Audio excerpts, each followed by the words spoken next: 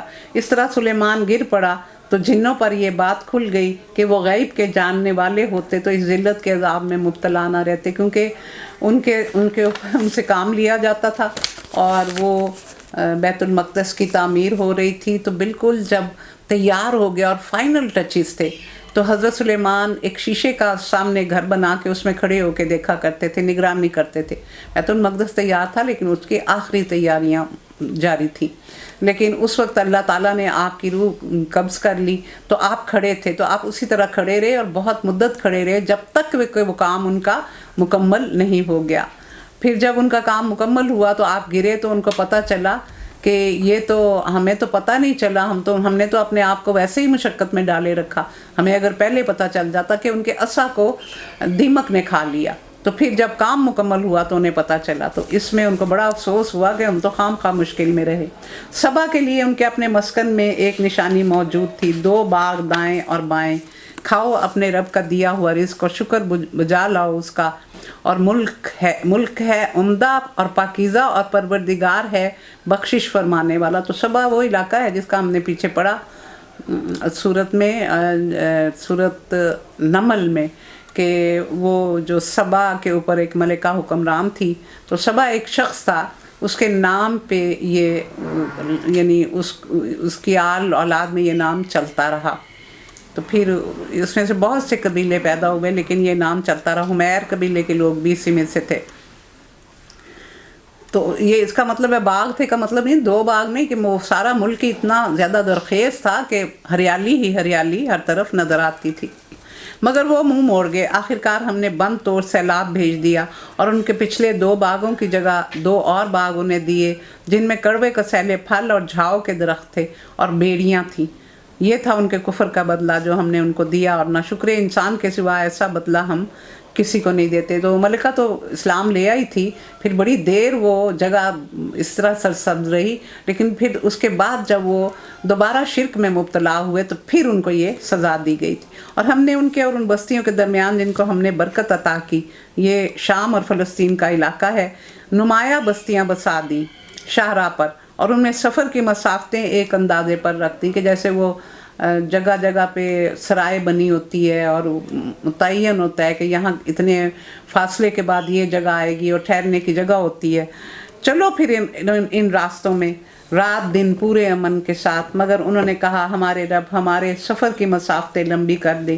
انہوں نے اپنے اوپر ظلم کیا، آخرکار ہم نے انہیں افسانہ بنا کر رکھ دیا اور انہیں تتر بتر کر ڈالا۔ یقیناً اس میں نشانیاں ہیں ہر اس شخص کے لیے جو صابر اور شاکر ہے۔ ان کے معاملے میں ابلیس نے اپنا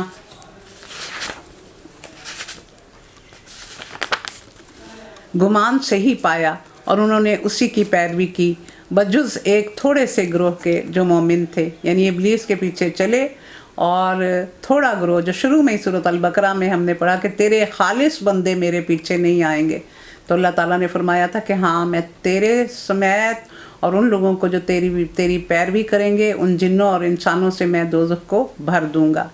ابلیس کو ان پر کوئی اقتدار حاصل نہ تھا، مگر جو کچھ ہوا وہ اس لیے ہوا کہ ہم یہ دیکھنا چاہتے تھے کہ کون آخرت کا ماننے والا ہے اور کون اس میں شک میں پڑا ہوا ہے۔ تیرا رب ہر چیز پر نگران ہے۔ یہ قوم سبا جو ہے، میں نے بتایا نا کہ یہ بڑی ترقی یافتہ قوم تھی، اور یہ سبا ایک شخص کا نام تھا جس کی نسل سے بہت سے قبیلے پیدا ہوئے۔ یہ عرب تھا، اور اس طرح پھر ان لوگوں کے اوپر ترقی بھی آئی اور زوال بھی آیا۔ تو پھر یہ ملکہ جو حضرت سلیمان کے ہاتھ پر ایمان لے آئی تھی اور ان کی غالب اکثریت مسلمان ہو گئی تھی، لیکن پھر کچھ وقت گزرنے کے بعد یہ پھر برائیوں میں پڑ گئے، تو پھر ان کو یہ سزا دی گئی۔ اے نبی، ان مشرکین سے کہو کہ پکار دیکھو اپنے ان معبودوں کو جنہیں تم اللہ کے سوا اپنا معبود سمجھتے ہو۔ وہ نہ آسمانوں میں کسی ذرہ برابر چیز کے مالک ہیں، نہ زمین میں۔ وہ آسمان اور زمین کی ملکیت میں شریک بھی نہیں ہیں۔ ان میں سے کوئی اللہ کا مددگار بھی نہیں ہے، اور اللہ کے حضور کوئی شفاعت بھی کسی کے لیے نافع نہیں ہو سکتی بجز اس شخص کے جس کے لیے اللہ نے سفارش کی اجازت دی ہو۔ یعنی جس کو اللہ سفارش کی اجازت دے گا وہی سفارش کر سکے گا، اور جس کے لیے اس کی بھی اجازت لی جائے گی، اور جتنی سفارش کرنی ہے، یہ شفاعت کا قانون ہے، وہ بھی اللہ سے اجازت لی جائے گی۔ حتیٰ کہ جب لوگوں کے دلوں سے گھبراہٹ دور ہوگی تو سفارش کرنے والوں سے پوچھیں گے کہ تمہارے رب نے کیا جواب دیا، تو وہ کہیں گے ٹھیک جواب ملا ہے اور وہ بزرگ اور برتر ہے۔ تو اس میں 2-3 چیزیں بتائی گئی ہیں۔ ایک تو یہ ہے کہ قیامت والے دن جب لوگ بڑے کانپتے ہوئے، ڈرے ہوئے جواب کے منتظر ہوں گے کہ اوپر سے اجازت آ جاتی ہے یا نہیں، کہ ہمارا رزلٹ کیا نکلتا ہے، تو اس وقت دونوں لوگ جو شفاعت کرنے والے ہیں اور جو جس کی جا رہی ہے، دونوں بڑے خائف ہوں گے، اور جب پھر اوپر سے جواب آئے گا تو وہ بڑھ کے ان سے پوچھیں گے کہ کیا جواب آیا، ہمیں جنت کی اجازت مل گئی ہے۔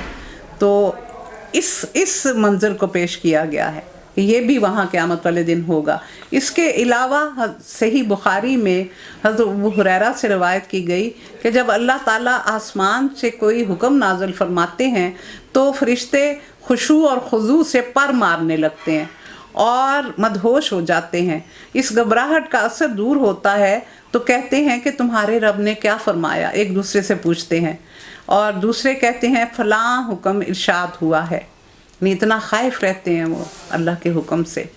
پھر صحیح مسلم میں حضرت ابن عباس نے حضرت رسول اللہ صلی اللہ علیہ وسلم کی ایک حدیث بیان کی کہ ہمارا رب تبارک اسمہ جب کوئی حکم دیتا ہے تو حاملین عرش فرشتے وہ تسبیح پڑھنے لگتے ہیں، سب سے نزدیک وہ ہیں، اور پھر ان کی تسبیح کو سن کر اس سے نچلے آسمان کے فرشتے تسبیح پڑھتے ہیں، پھر ان کو سن کر اس سے نچلے آسمان پر، پھر اس طرح پڑھتے پڑھتے یہ 7ویں آسمان یعنی جو آسمان دنیا ہے وہاں تک کے فرشتے تسبیح پڑھنا شروع کر دیتے ہیں، اور یہ سوال و جواب کا سلسلہ آسمان دنیا تک پہنچ جاتا ہے۔ تو یہ بھی اس میں ہے کہ کیا کہا، یعنی ایک دوسرے کے ساتھ ان کا اس طرح رابطہ ہوتا ہے اور وہ ایک دوسرے سے پوچھتے ہیں۔ پھر نزع کے وقت انسان فرشتوں سے پوچھیں گے، پھر منکر نکیر قبر میں سوالات کریں گے، اور پھر قبروں سے نکلتے وقت بھی ایسا ہوگا، مومن اور کافر کے ساتھ معاملہ علیحدہ ہوگا، اور پھر جنات میں سے بھی جو بھی سن گن لیتا تھا وہ اسے آگے پہنچاتا تھا، یعنی جنات بھی تو سن کے باتیں اپنے موکلوں کو پہنچاتے ہیں۔ تو یہ اس طرح یہ سارا سلسلہ چلتا ہے۔ اے نبی، ان سے پوچھو کون تم کو آسمانوں اور زمین سے رزق دیتا ہے؟ کہو اللہ۔ اب لا محالہ ہم میں اور تم میں سے کوئی ایک ہدایت پر ہے اور کوئی ایک کھلی گمراہی میں، دونوں تو سچے نہیں ہو سکتے، دونوں ایک دوسرے کو جھٹلا رہے ہیں۔ ان سے کہو جو قصور ہم نے کیا ہو اس کی بات پرس تم سے نہ ہوگی، اور جو کچھ تم کر رہے ہو اس کی کوئی جواب طلبی ہم سے نہیں کی جائے گی۔ ہمارا رب ہم کو جمع کرے گا، پھر ہمارے درمیان ٹھیک ٹھیک فیصلہ کر دے گا۔ وہ ایسا زبردست حاکم ہے جو سب کچھ جانتا ہے۔ ان سے کہو ذرا مجھے دکھاؤ تو صحیح وہ کون ہستیاں ہیں جنہیں تم نے اس کے ساتھ شریک لگا رکھا ہے؟ ہرگز نہیں، زبردست اور دانا تو بس اللہ ہی ہے۔ اے نبی، ہم نے تم کو تمام انسانوں کے لیے بشیر اور نذیر بنا کر بھیجا، مگر اکثر لوگ جانتے نہیں۔ تو کیا کہا گیا اس میں کہ اور میری طرف یہ قرآن وحی کیا گیا تاکہ اس کے ذریعے میں تم کو خبردار کروں ہر اس شخص کو جسے یہ پہنچے۔ اور اے نبی کہہ دو، اے انسانوں، میں تم سب کی طرف رسول بھیجا گیا ہوں، اور وما ارسلناک الا رحمۃ للعالمین، اور ہم نے نہیں بھیجا نبی کو مگر تمام جہان والوں کے لیے رحمت بنا کر۔ اور میری بوسر و قیامت اس طرح ہے یہ فرماتے ہوئے رسول اللہ صلی اللہ علیہ وسلم نے اپنی دونوں انگلیوں کو اس طرح ملا لیا کہ میرے بعد اب کچھ اور نہیں، صرف قیامت ہی آئے گی۔ یہ لوگ تم سے کہتے ہیں قیامت کا وعدہ کب پورا ہوگا؟ اگر تم سچے ہو کہو تمہارے لیے ایک ایسے دن کی میعاد مقرر ہے جس کے آنے میں نہ ایک گھڑی بھر کی تاخیر ہو سکتی ہے اور نہ ایک گھڑی بھر وہ پہلے آ سکتی ہے۔ یعنی اللہ نے اس کا وقت مقرر کر دیا۔ تو یہ اجل مسمى جو ہے یہ 2-3 طریقے سے ہے۔ ہر انسان کی زندگی کا جو وقت مقرر ہے وہ بھی اجل مسمى، ہر قوم کی تباہی کے لیے جو وقت مقرر ہے اور اس کو کتنی دیر اللہ نے صحیح حالت میں رکھنا ہے وہ بھی اجل مسمى ہے، اور قیامت کا وقت بھی، یہ سارا کچھ اللہ کے اختیار میں ہے۔ وقال الذين كفروا لن نؤمن بهذا القرآن ولا بالذي بين يديه ولو ترى إذ الظالمون موقوفون عند ربهم يرجع بعضهم إلى بعض القول يقول الذين استضعفوا للذين استكبروا لولا أنتم لكنا مؤمنين۔ یہ کافر کہتے ہیں ہم ہرگز اس قرآن کو نہ مانیں گے اور نہ اس سے پہلی آئی ہوئی کسی کتاب کو تسلیم کریں گے۔ یہ اہل کتاب نہیں ہے، کیونکہ اہل کتاب اپنی اپنی کتابوں کو مانتے تھے۔ وہ عیسائی تورات انجیل کو مانتے تھے اور یہودی تورات کو مانتے تھے۔ تو یہ جو کفار مکہ تھے یہ کہتے تھے کہ ہمیں کسی کتاب کی نہ، ہمارے پاس کچھ نہیں ہے، ہم نہیں مانتے کسی کو بھی۔ کاش تم دیکھو ان کا حال اس وقت جب یہ ظالم اپنے رب کے حضور کھڑے ہوں گے، اس وقت یہ ایک دوسرے پر الزام دھریں گے۔ جو لوگ دنیا میں دبا کر رکھے گئے تھے وہ بڑے بننے والوں سے کہیں گے اگر تم نہ ہوتے تو ہم مومن ہوتے۔ یعنی جس کا اثر ہوتا ہے بڑا، وہ کہ جو کسی انسٹیٹیوشن کا ہیڈ ہے یا جو کسی یعنی دینی تعلیم دینے والا کوئی شخص ہے، جو تعلیم دین کی دے رہا ہے، کوئی ایسا شخص ہے، یا جس کے اختیارات بہت زیادہ ہیں، ہیڈ آف دا اسٹیٹ ہے کوئی، جس سے لوگ بہت زیادہ متاثر اور خائف ہوتے ہیں، تو یہ ان کا حساب بتایا جا رہا ہے۔ تو وہ ایک دوسرے پر الزام دیں گے، وہ کہیں گے کہ یا باری تعالیٰ قیامت والے دن آپ ان کو دوہرا عذاب دیں، انہوں نے ہمیں گمراہ کیا تھا۔ تو وہ کہاں مانیں گے؟ وہ کہیں گے کہ تمہارے پاس کتاب تھی، تمہارے پاس تعلیمات تھیں، تمہارے سامنے کائنات کا بکھرا ہوا نظام تھا سارا جو اللہ کا پتہ دے رہا ہے، تو تم نے ہماری بات کیوں مانی تھی؟ تم ہی اپنی عقل سے کام لے دیتے، ہم تو بہکے ہوئے تھے، ہم تو جس راستے پر تھے ہم نے تو اسی پہ بلایا، تو تم خود عقل سے کام لے لیتے۔ تو یہ جدال ان کا قیامت والے دن ہوگا۔ وہ بڑے بننے والے ان دبے ہوئے لوگوں کو جواب دیں گے کیا ہم نے تمہیں اس ہدایت سے روکا تھا جو تمہارے پاس آئی تھی؟ نہیں، بلکہ تم خود مجرم تھے۔ وہ دبے ہوئے لوگ ان بڑے بننے والوں سے کہیں گے نہیں، بلکہ شب و روز کی مکاری تھی جو تم ہم سے کہتے تھے کہ ہم اللہ سے کفر کریں اور دوسروں کو اس کا ہمسر ٹھہرائیں۔ یہ کیا مکاریاں تھیں کہ تم اپنے مفادات کے لیے ایسا کرتے تھے، تم اپنے فائدے کے لیے ہمیں غلط راستے پہ چلاتے تھے۔ یہ تم نے ہمیں ایک یعنی ریموٹ تمہارے ہاتھ میں تھا اور ہم تمہارے اشاروں پر ناچتے چلے گئے اور آج ہم اس تباہی کے دہانے پر پہنچ گئے۔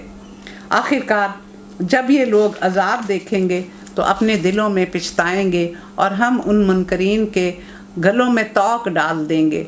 کیا لوگوں کو اس کے سوا کوئی اور بدلہ دیا جا سکتا ہے کہ جیسے اعمال ان کے تھے ویسی ہی وہ جزا پائیں گے؟ یعنی رات دن خلق خدا کو پھانسنے کے لیے جتن کرتے تھے۔ معاملہ صرف اتنا ہی تو نہیں ہے کہ تم نے ہمارے سامنے دنیا پیش کی اور ہم ریجھ گئے، بلکہ تم مکاریوں سے ہمیں اس طرف لانے کی کوشش کرتے تھے، ہر روز ہمارے لیے ایک نیا جال بچھاتے تھے اور مختلف تدبیروں سے ہمیں شکار کرتے تھے۔ تو پھر بھی ان پہ الزام وہ لگا رہے ہیں۔ کبھی ایسا نہیں ہوا کہ ہم نے کسی بستی میں ایک خبردار کرنے والا بھیجا ہو اور اس بستی کے کھاتے پیتے لوگوں نے یہ نہ کہا ہو کہ جو پیغام تم لے کے آئے ہو ہم اس کو نہیں مانتے۔ یہ دیکھیں، یہ جب انسان ویل آف ہوتا ہے، جب اس کو اللہ تعالیٰ نے بہت نوازا ہوتا ہے تو پھر اس میں تکبر آ جاتا ہے۔